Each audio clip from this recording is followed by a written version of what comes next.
Temple orthodoxe.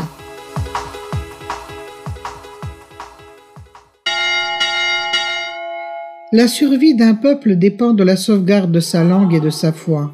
Smiadovo est une des localités dont l'identité nationale bulgare est très prononcée. Même aux moments les plus durs vécus sous la domination ottomane, ses habitants sont parvenus à maintenir en vie la langue et l'esprit de leurs ancêtres à l'aide des temples chrétiens. À noter qu'au XVIe siècle, dans le registre des marchands de bétail du district de Choumen, qui ravitaillait les grandes villes et l'armée de l'Empire ottoman, figure le nom du peuple sabotine de Smiadovo. Il y a des chroniques concises témoignant de l'existence d'une église dans le village au XVIIIe siècle. Et voici la citation. En 1774, lorsque Smiadovo fut incendié, l'église et les livres furent brûlés. Cependant, les habitants du village ne se résignèrent pas à la perte. Durant sa restauration, au début du XIXe siècle, ils construisirent une nouvelle église. En 1867, un autre professeur, Yanko Yanev, monta en chaire dans l'église. Les habitants de Smiadovo l'aimaient beaucoup et l'appelaient le pieux et vénéré Pope Yanni. Il était très respecté par eux pour son intelligence et son esprit éveillé, ainsi que pour ses efforts de sauvegarder l'histoire et la langue de cette région bulgare. Il fut le premier à recueillir les mots anciens du langage parlé à Smiadovo et de les publier dans un dictionnaire. Lorsque la petite église creusée dans le sol avait déjà un air très délabré, les habitants de Smiadovo voulurent construire une nouvelle église, plus spacieuse, plus majestueuse, correspondant à leur niveau supérieur. Pour ce faire, ils avaient besoin de la permission du sultan. En 1868, 3 doyens accompagnés d'un cheval prirent la route pour se rendre à la capitale de l'Empire ottoman.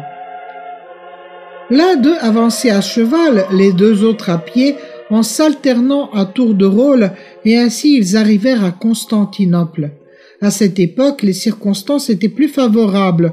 3 ans plus tard, l'exarchat bulgare fut reconnu comme autorité spirituelle autonome des chrétiens dans l'Empire. Mais Smiadovo anticipa l'événement. La Porte Sublime publia une commande impérative du sultan pour la construction de l'église Saint-Michel-Archange. Elle fut construite, telle que nous la voyons aujourd'hui, en 1 an seulement. Aujourd'hui, l'exemplaire original du document émis par le sultan ainsi que sa version traduite sont conservés au musée d'histoire de Choumen. Le nouveau temple fut construit autour de l'ancien par les maîtres Djurata et Petko en respectant les indications sur la longueur, la largeur et la hauteur spécifiées dans le permis.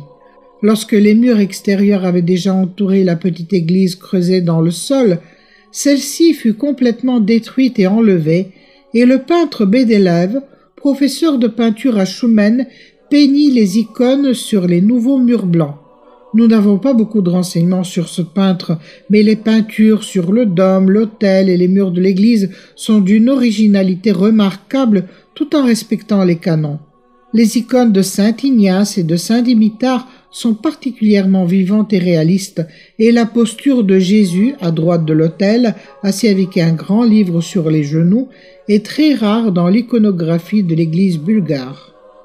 Il y a également des temples chrétiens dans les villages environnants de Smiadovo. À Tchernivrach et à Bialbriak, les églises portent des noms liés à la Mère de Dieu, Assomption de la Sainte Vierge et la Nativité de Marie. À Yankovo et à Rich, les temples honorent la mémoire de Saint Dimitar. Des gens de tous les coins de Smiadovo et des villages environnants prirent part aux travaux de finition de l'église Saint-Michel-Archange et firent des dons pour sa construction. En 1871, l'église fut achevée et consacrée par Siméon, le métropolite de Varna et Preslav. En 1922 fut construit son clocher imposant qui fait entendre sa voix claire à toutes les fêtes de la vie spirituelle et mondaine des habitants de Smiadovo. En face, il y a une jolie fontaine en pierre blanche. Son nom est comme la foi, pure et vivante, coulant à travers le temps et nous faisant sentir l'éternité.